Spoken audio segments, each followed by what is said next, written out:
আসসালামু আলাইকুম। আজকে যে চিত্রগুলি দেখতে পাচ্ছেন সেটা হচ্ছে মাওনা বাগের বাজারের যে চিত্রটা সেটা। আজকে শুক্রবার বিকালবেলা ১৪ ফেব্রুয়ারি মানবতা দিবস উপলক্ষে। এছাড়াও এই জায়গাতে এত পরিমাণের ভিড় হয় যে বলা বাকি।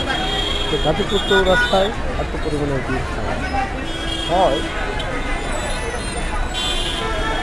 এরকম কিছুটা হয়। আজকে তুলনামূলক আগের থেকে বেশি সবচেয়ে বেশি ভিড় মনে হচ্ছে আমার কাছে।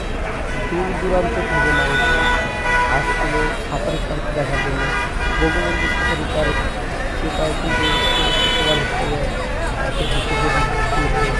খোলা ছিল, সেই জন্য মানুষ দূর দূরান্ত থেকে আসছে, অনেক ভিড় করতেছে এই জায়গায়। আপনারা দেখতে পাচ্ছেন যে বাস এক সাইডে দিয়ে আসছে আর এক সাইডে দিয়ে আসছে।